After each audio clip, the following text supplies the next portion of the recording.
So this morning we continue our series, Jonah. And we started this series last week, and it's a series, as I said last week, that I was really looking forward to.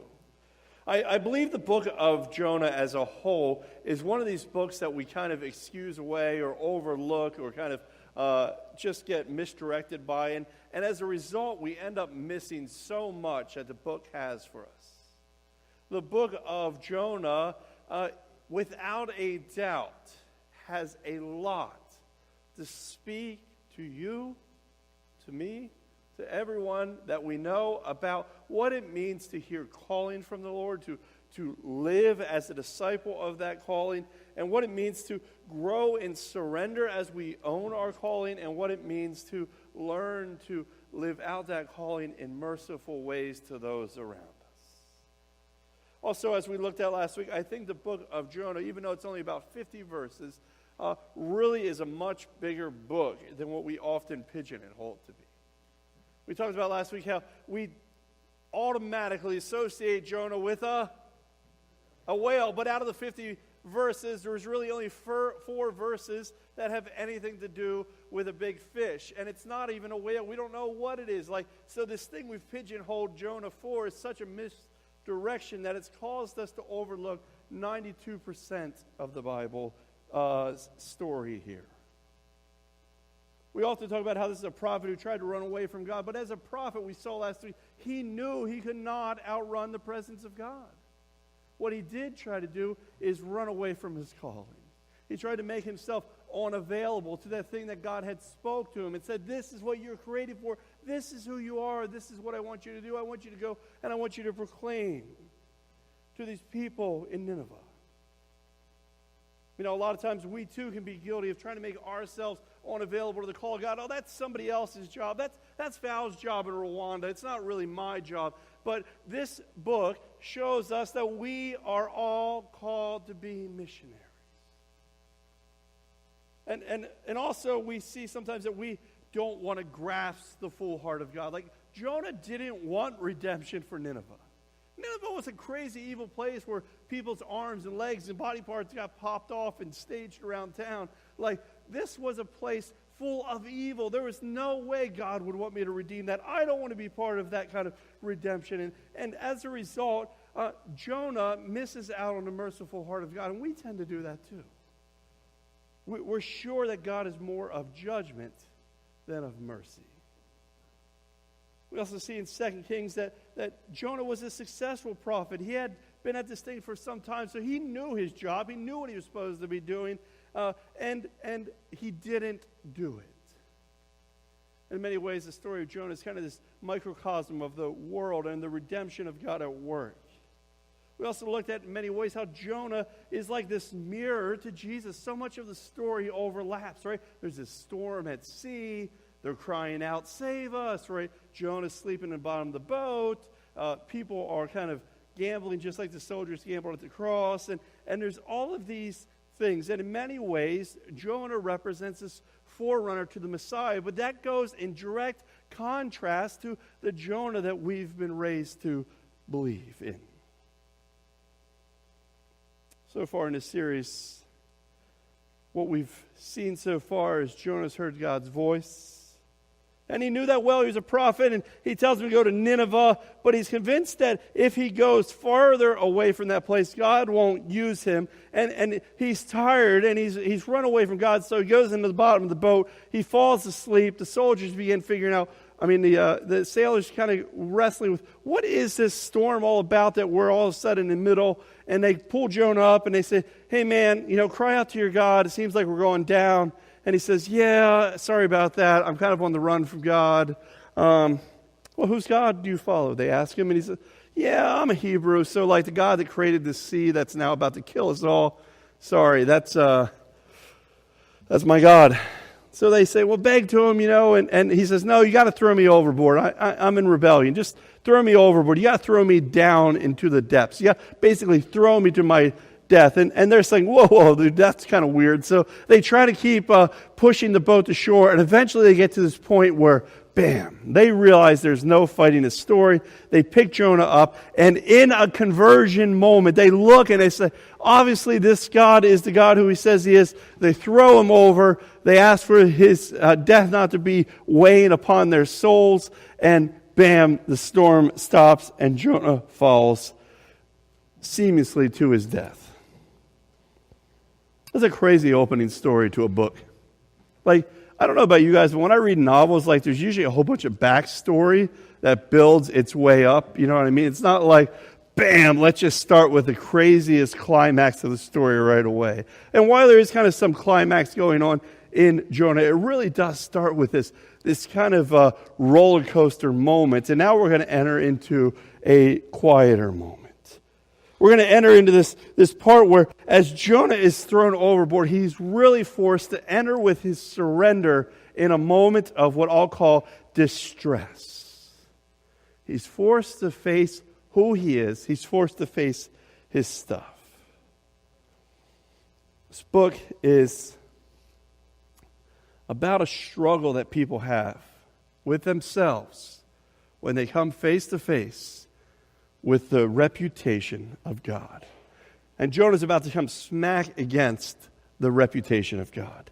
Last week as we reflected on it, we kept reading this verse to ourselves, realizing this verse really is a lens for us. Say it with me.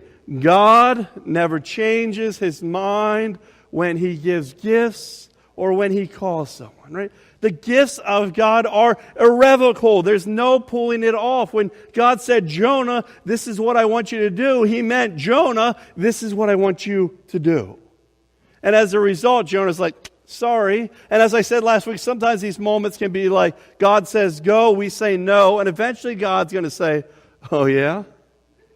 And we enter this moment in which the gifts and the calling that are on Jonah's life are not going to be excused. And we looked at 3 questions. Do you know your calling? Are you making yourself available or unavailable to the calling on your life? And where is it that maybe you've been called to? Where's your Nineveh that you have chosen to ignore rather than proclaim it? So Jonah, now thrown overboard, begins to realize he's still miraculously alive. Like, I don't know about you, but my odds of surviving being thrown into a really rocky sea are really bad. And I'm a decent swimmer. But Jonah is just miraculously alive. He's about to be swallowed. He's about to be coming to terms with God's reputation. And it's here that he actually begins to finally face or encounter his calling. God has called to Jonah with a purpose. And this diagram is kind of reflecting on the journey that we've seen so far, right? Like he's come to have a calling, and Jonah tried to make himself unavailable. And as he did that, what we see is he brought distress upon himself, but also the other sailors, right? These dudes that are in the boat with him. Like, hey, when we aren't living in the call of God, we actually bring distress and miserableness not only to us, but those around us. And in the middle of that distress, we're going to see today that Jonah begins to find himself in surrender. And as he enters surrender, he faces himself and finally begins to take ownership of his calling. And it's this full circle that he begins to come with. Our Jonah series is about taking 4 weeks to learn the complete story of Jonah, not just this big fish, but to realize that God is actually more merciful than we're often comfortable with, and that he desires more surrender than we are usually willing to give. Now, I don't know about you, but when you think of distress, how many of you are like really into distress? I mean, like, you know, if somebody's like, we need some volunteers to go through some disrepair and despair and distress, how many of you are like raising your hand like, yep, that's exactly where I want to be. I want to, you know what, give me 2 helpings of disrepair, please. Right? Like, that's not naturally who we are. We as humans don't like to go into what some people say as the belly of the beast. You guys have heard that saying, right? Like, there's no way I'm going willing into the belly of the beast. And really, this saying, if you don't know, it generally just means that you are forced into a situation of which you are out of control. You are forced into a situation in which your life is at risk. Like to be put into an enemy's headquarters, like if you're sneaking around there all James Bond-like, you are in the belly of the beast. Then in a minute we're going to see that Jonah literally goes into the belly of the beast. For Jews, the ocean wasn't a vacation spot like you and me. Like they weren't walking the boardwalk and eating Thrasher's fries. The ocean represented everything that was dark and scary. And so the first thing we see is the first belly of the beast is Jonah's like, I got to face it, throw me into my death. Just throw me overboard. Put me into the belly of the beast. You know, in many ways, a lot of our lives, even though we don't like it, are spent in the belly of the beast. We're mortal. We die. There is things that are always making us uncomfortable if it isn't death itself. It's this idea that we are always in the belly of the beast, wrestling with our callings and distress of some way. And sometimes, because we have a hard time facing that, we tend to find ourselves escaping. And it was nice, Justin, that prophetic word this morning on addictions, because this is really where that comes into play. Like when we are faced with distress, a lot of times we try to escape it, which is usually either ignoring it or feeding it with addiction, or the next thing that we try to do is kind of just ignore it altogether, or maybe sometimes even tease ourselves with it as if we can grow with immunity to it. Sometimes we like movies that tease us with the feelings and the emotions of these moments because it helps us kind of wrestle with it. And so I'm not into scary movies, but I know many people that love to be scared. They love to watch these dark and scary movies because it teases them with these belly of the beast moments that helps them wrestle with it. I mean, I'm not one to jump out of airplanes, Grace, but I mean, this is like a moment where we intentionally jump it. You did that, right? I mean, you jumped out of into the belly of the beast, in my opinion. My wife likes to go on roller coasters upside down. We tease ourselves with these belly of the beast all the time. It helps us wrestle and grasp with the despair and the distress we have in our life. So as you think about that, a lot of times these areas show up on our bucket list. What's on your bucket list? Do you guys know what a bucket list is? Kind of like those things you want to do before you expire. What are those things that you yet want to accomplish? These crazy, dangerous things. Anybody have any bucket lists going? No bucket list. You guys have maybe you've already accomplished all your to-dos? How many people feel like they've accomplished all their to-dos already? Well, come on, tell me a good one. You want to jump out of an airplane? I'm not going with you. Right, okay. We got someone who wants to jump out of an airplane. What else? What's on your bucket list? Going 200 miles an hour, right? These are moments of distress, these moments of despair. We want to force ourselves into these moments that make us uncomfortable, but we just realized and owned that none of us actually like being uncomfortable, and so it's a bit of a funny thing. Now, my bucket list is funny. You might actually say, I literally want to go into the belly of beasts, because ever since I was a kid, on my bucket list, anybody know? Shark diving. Wow, you're really good. I would love to swim with a shark. Not just any shark. I want to be in the water with a great white.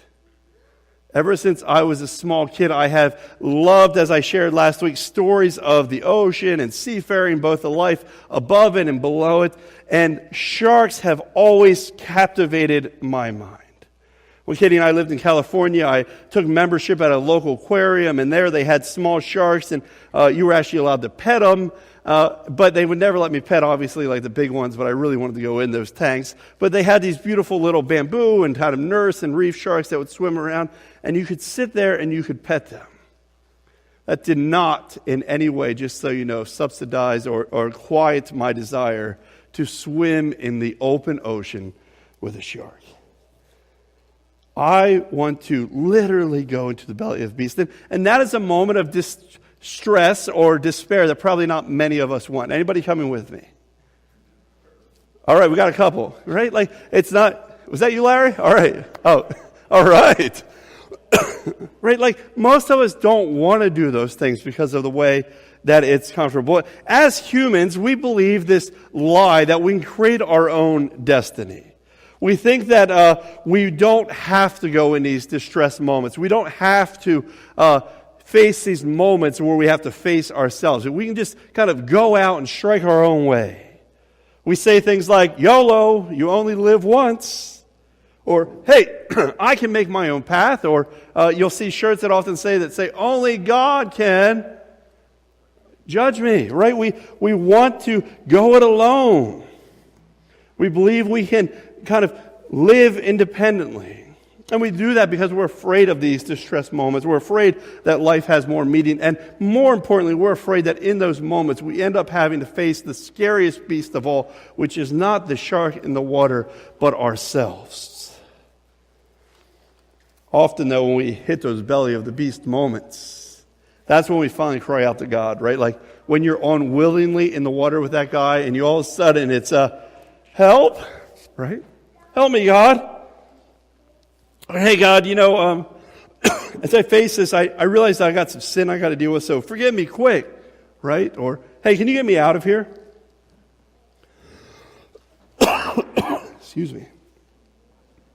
Oh, what was it, God, that you created me for? I'm ready to do that now, as long as you get me out of this situation. But in the middle of that, we always face this feeling of, ouch. I don't like who I am. There's some stuff here that I don't like. Have you been there? Have you hit rock bottom and kind of had to face yourself sometimes? It's not easy. It's easy when we get in those places to try to ignore it, but it's not easy to sit there and look into the eyes of whatever it is. Often we'd rather change jobs, friends, church, or neighborhood rather than having to deal with ourselves and our stuff. They often say that hell for an introvert is what?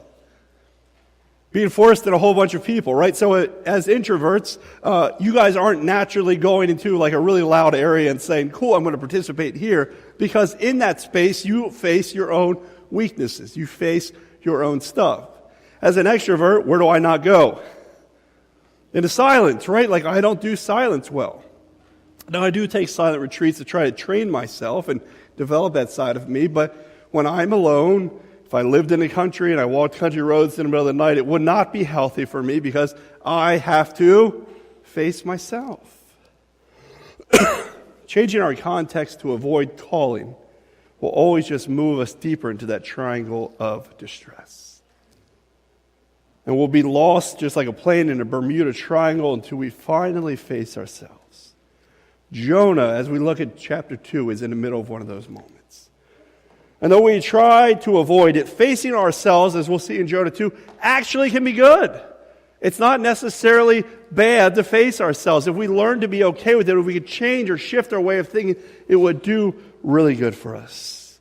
One of my favorite stories that has to deal with this is Pinocchio, the classic, not the Disney version. Has anyone ever read Pinocchio? Yeah, it's a great story. It's this story from an Italian author, and he in it, Carlo Collodi writes, and he was actually seminary trained. He actually wanted to be a pastor before he became an author, and really invented children's books. And ironically, Pinocchio, next to the Bible, is the most translated book. There's been no other book that has been translated in as many languages as the Bible and as Pinocchio. And ironically, if you would have read Pinocchio, you will know that Pinocchio takes a lot of reference and a lot of influence from the Bible. So in it is this story of this rebellious wooden puppet. And he begins to have to face himself to learn about what it means to be human. He has to come face to face with his desires. And after kind of a few years of wrestling with this, he really tries to avoid who he is, and he runs away, and he gets in all these crazy obstacles. And I'm sure that you can see that already. You've probably identified with him. Jonah identifies with him. And his path meets tons of despair and distress. And he really just constantly refuses to face himself. And so he just keeps going through these obstacles. Towards the end of the book, he really gets to this moment where he thinks this bird is going to help him get to his father, who he's searching for. I'm sorry, Father, his creator, his father, right? Kind of a godlike figure. I want to get back to him. I need to get back to him. I've been rebelling too long. And he gets carried by this bird. He gets dropped in the ocean, and whoosh, a big fish swallows him. Sounds like Jonah, right? Jonah can't face his calling, can't face himself, gets swallowed. And in there, Pinocchio is, depending on the translation you read, it's a shark or a dogfish that is a mile long. And in it, he meets this fish named Tuni.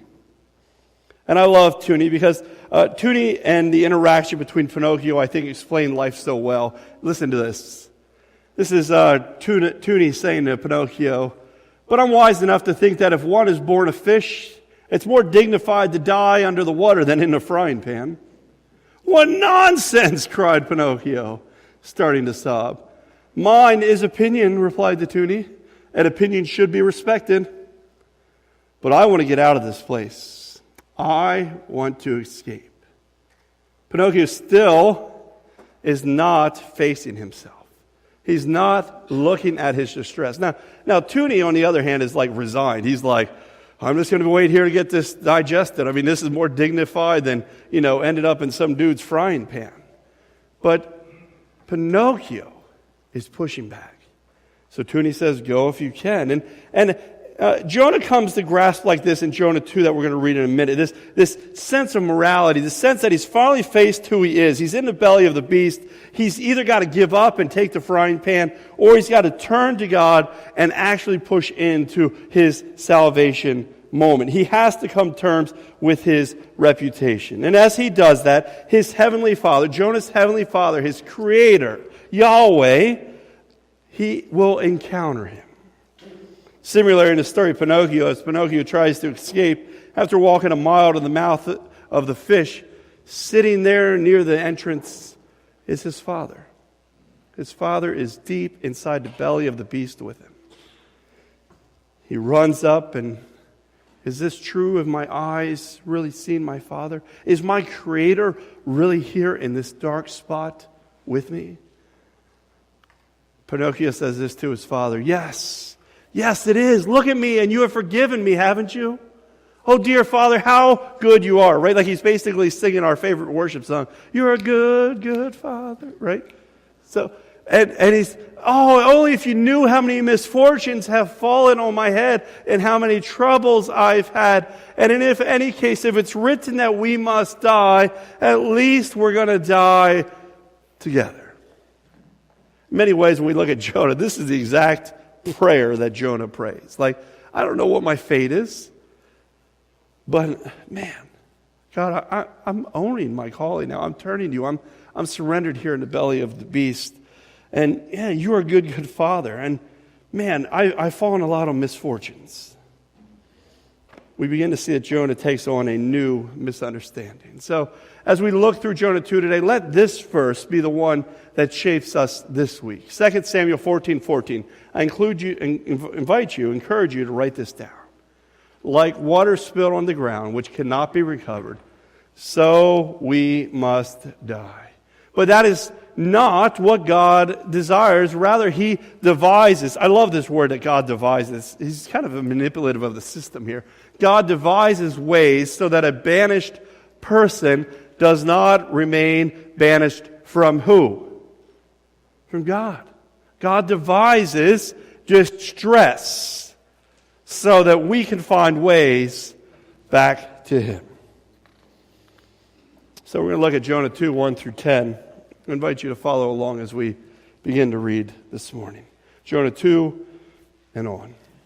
From inside the fish, Jonah prayed to the Lord God. He said, "Now the Lord provided a huge fish to swallow Jonah. And Jonah was in the belly of the fish for 3 days and 3 nights. And in my distress," Jonah says, "I called to the Lord, and He answered me. And from deep in the realm of the dead, I called for help. And you, God, listened to my cry.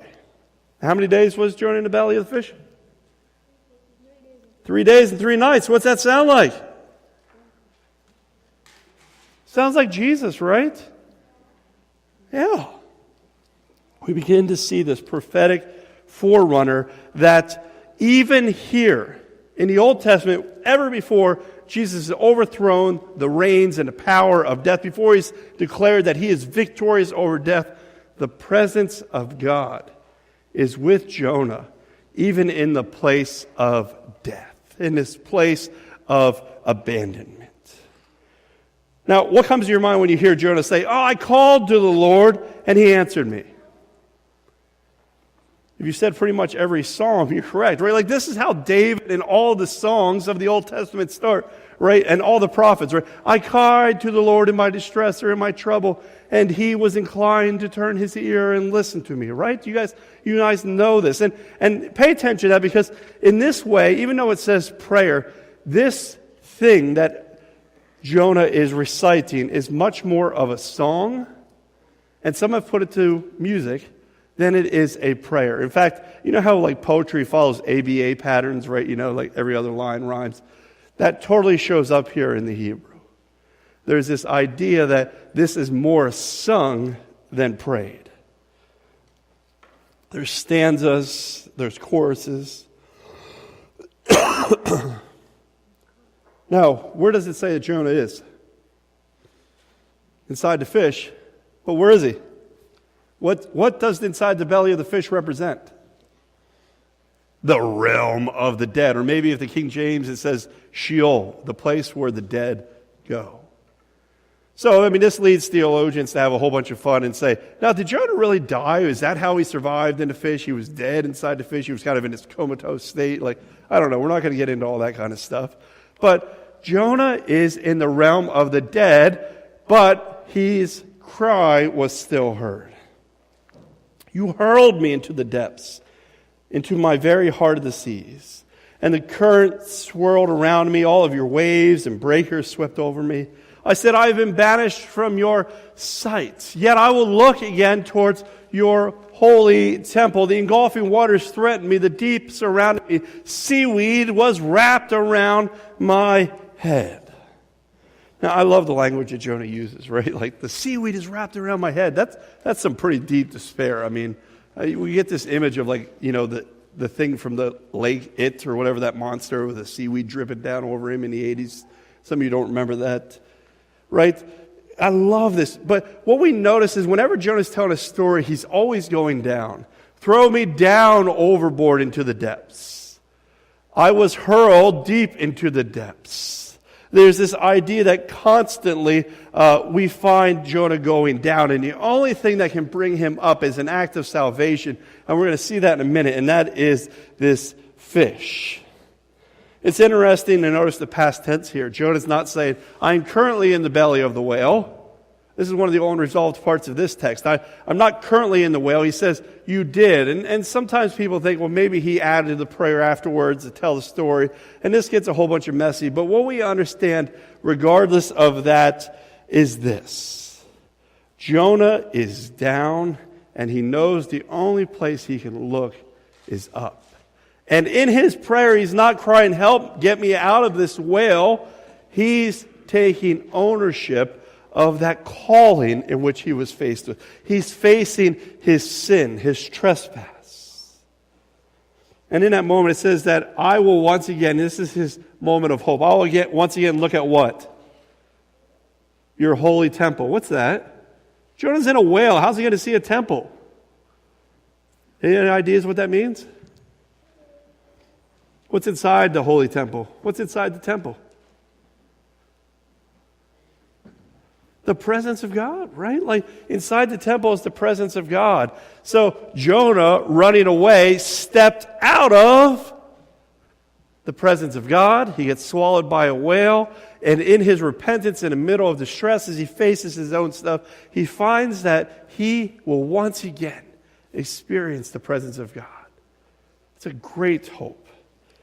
To the roots of the mountains, he continues in his next stanza, I sank down. There's that down again. The earth barred me in forever, but Lord my God, brought my life up from the pit.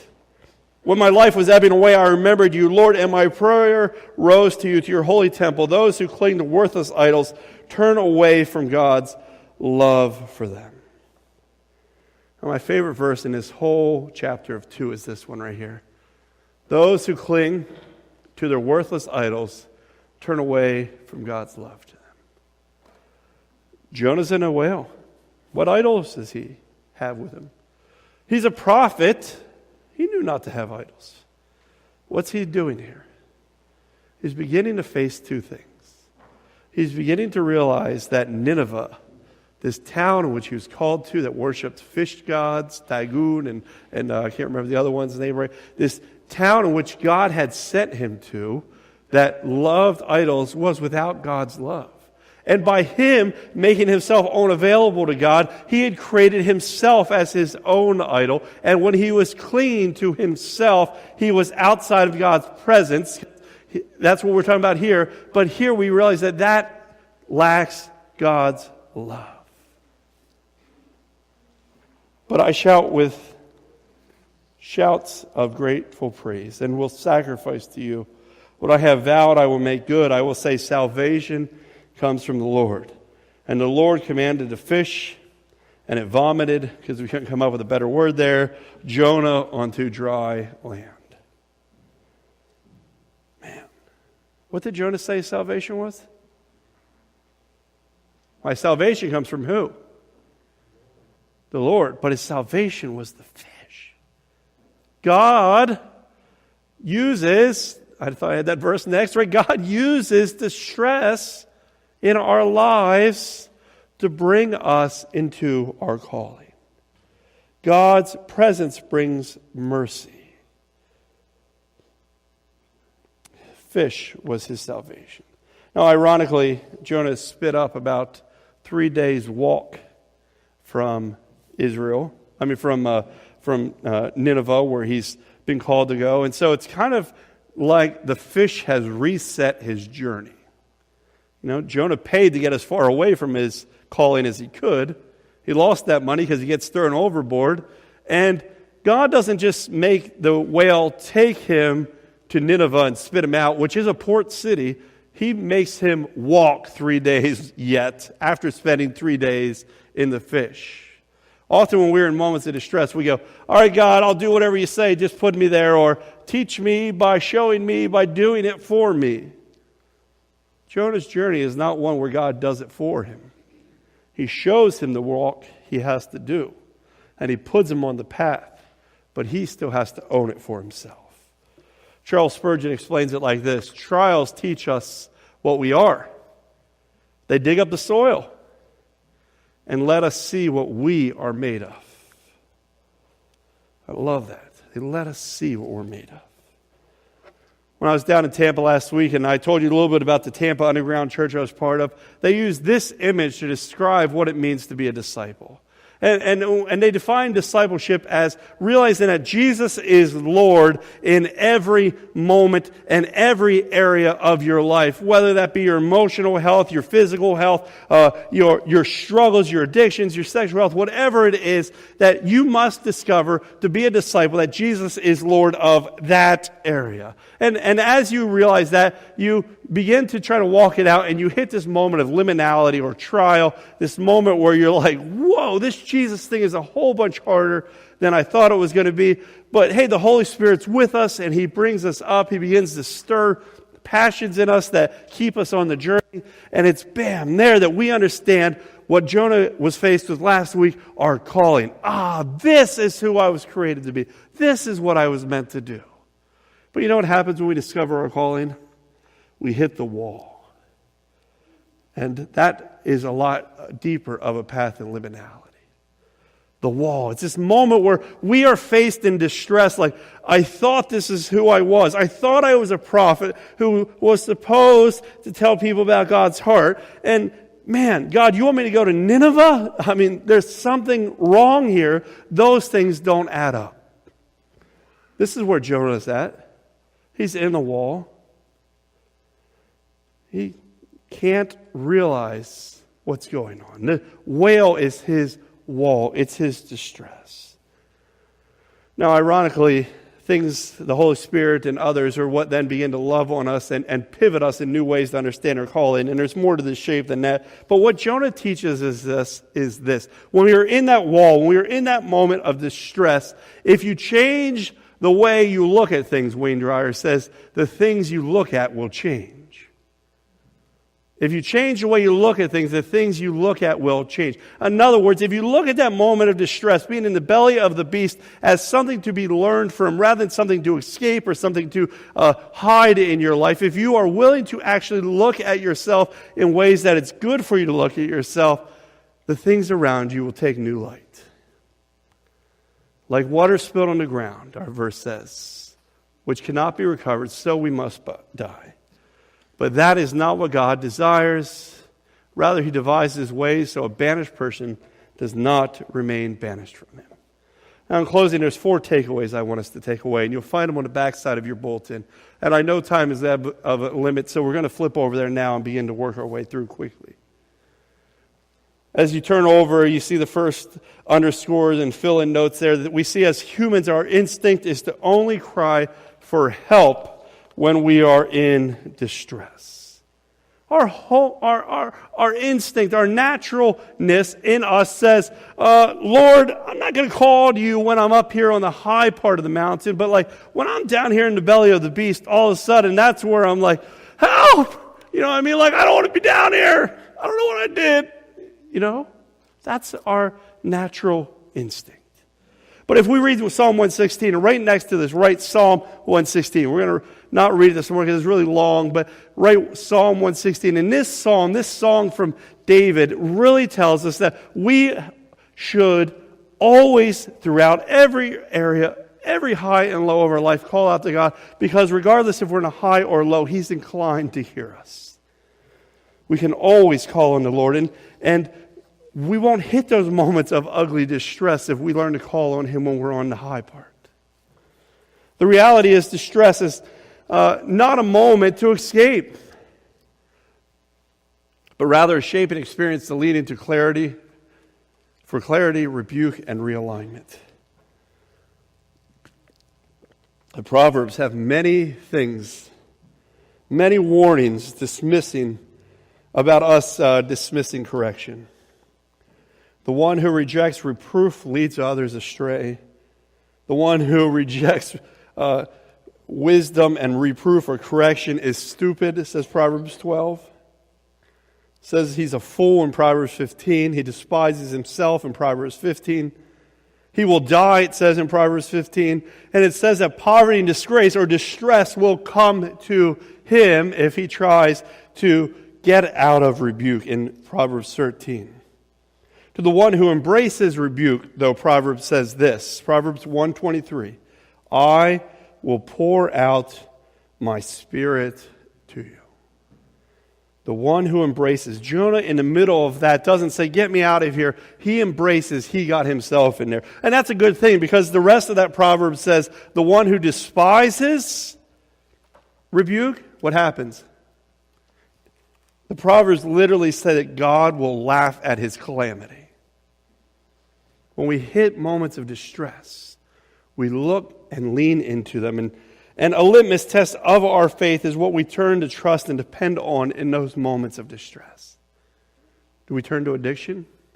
Do we ignore them? Do we depend on our family systems? Do we change our jobs, our neighborhood, our husbands, our boyfriends, whatever it is, right? Like, what is it that we depend on in those moments when we hit stress? For Jonah, it was literally that he saw distress as his salvation, and it was a reigniting or a realignment to the presence of God.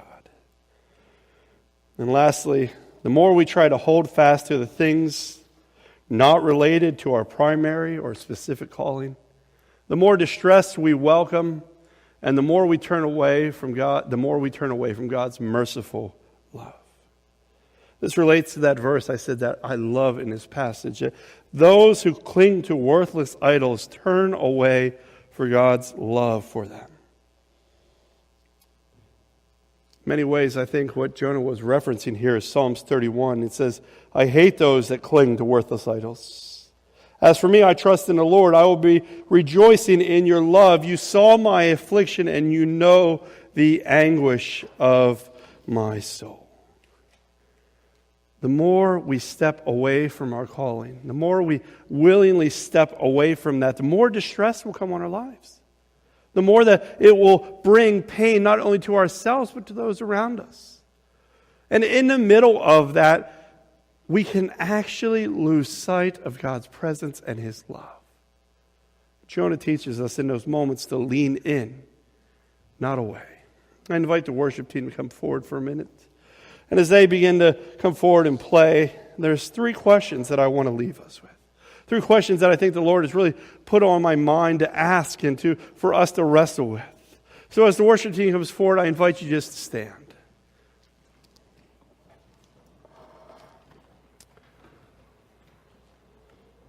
As we look at this story of Jonah facing himself in the middle of the whale, middle of this fish, I ask this: are you forging your own path, surrounded by comfort and pretending not to need God in these moments of absent of distress? Right? Are you saying, God, I don't need you right now because I'm not in that belly of the beast. I'm doing really good. I'm going it alone. I feel pretty good.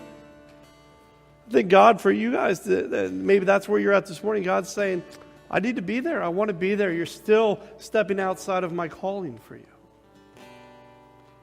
Secondly, maybe are you currently in a place of distress in which you're trying to escape instead of leaning in to face your stuff, right? Hey, God, get me out of here. Or, hey, I don't want to face this ugly stuff about myself, so I'm not going to. I think some of you this morning, probably those of you who feel the most angry about everyone around you, God's inviting you to, instead of worrying about everything around you, to face your own stuff. Don't worry about Nineveh right now. Don't tell me how evil they are. I want you to look at yourself like Jonah did through this prayer.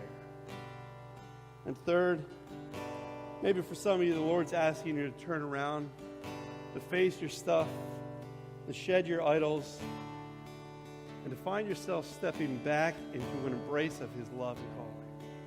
Yes, Lord, the stress I've been in, this criticalness I've been in, man, Lord, I realize it's because I'm in the belly of the beast. I've stepped outside of my calling. And Lord, I want to look upon your holy temple again. Let me step back into that.